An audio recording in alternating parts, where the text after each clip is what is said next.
Hoje não estamos abrindo uma live, estamos abrindo um portal entre continentes, entre histórias, entre destinos, que se recusaram a terminar antes da hora.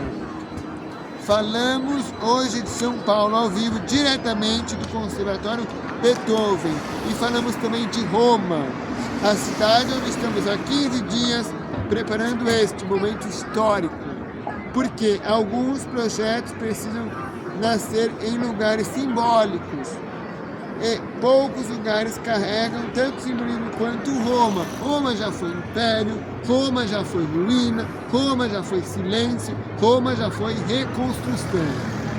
Roma já conheceu glórias inimagináveis, também atravessou tempos simbólicos, sombrios. Mas Roma nunca desistiu de si mesma, por isso ela se tornou a cidade eterna. E é exatamente por isso que escolhemos Roma para iniciar a exposição Pela Vida 2026.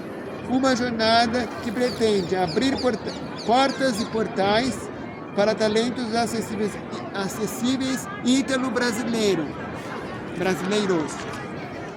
Talentos que muitas vezes o mundo não vê, não porque eles não existam, mas porque o preconceito costuma fechar os olhos antes da realidade aparecer.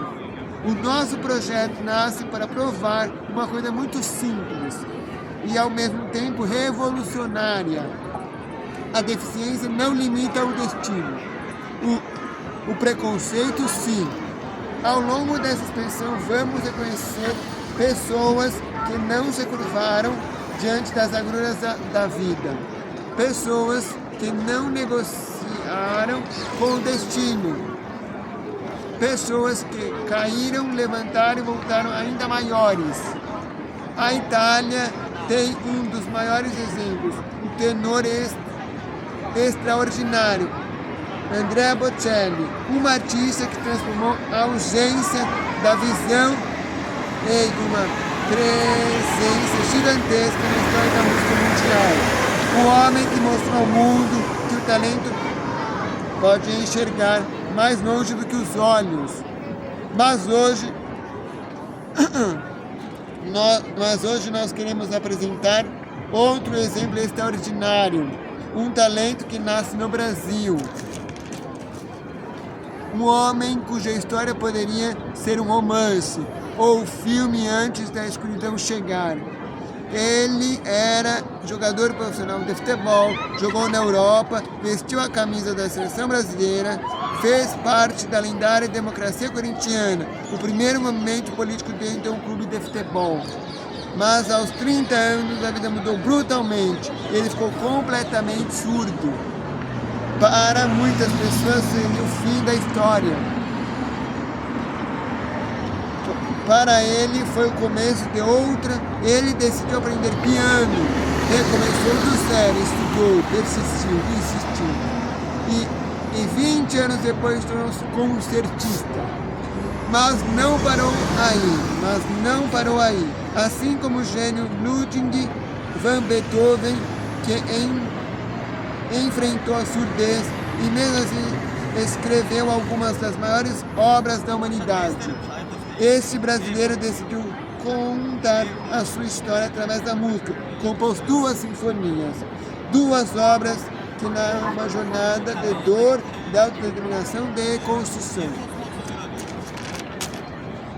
Por isso, hoje o mundo começa a conhecê-lo como o Beethoven brasileiro. E não se trata de marketing apenas, trata-se de autodeterminação. Palavra que rima com compaixão, porque existem pessoas que simplesmente se recusam a desaparecer. Elas transformam a perda em criação, transformam o silêncio em música, transformam a queda em renascimento. E é exatamente isso que o projeto Beethoven brasileiro quer mostrar ao mundo, que pessoas com deficiência não precisam de liberdade, precisam de oportunidade, precisam de respeito, precisam de espaço para demonstrar o que são capazes de criar, porque existe um talento extraordinário que nasce justamente da adversidade, a superdotação da adaptabilidade, a capacidade humana de se reinventar, de construir caminhos, de transformar limites aparentes em novas formas de potência. Roma fez isso, o Beethoven original fez isso, Andrea Bocelli fez isso.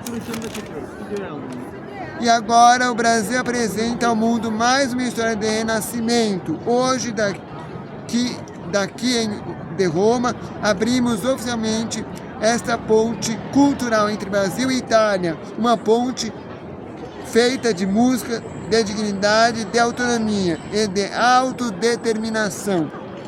E convidamos todos vocês a atravessar essa ponte conosco, porque a história que começa hoje não pertence apenas a nós. Ela pertence a todas as pessoas que se recusam a desistir da própria vida. Senhoras e senhores, bem-vindos ao projeto Beethoven Brasileira. Conheçam esta história, porque ela prova que o ser humano pode perder muitas coisas na vida, mas nunca deve perder a coragem de recomeçar. Muito obrigado e bem-vindos.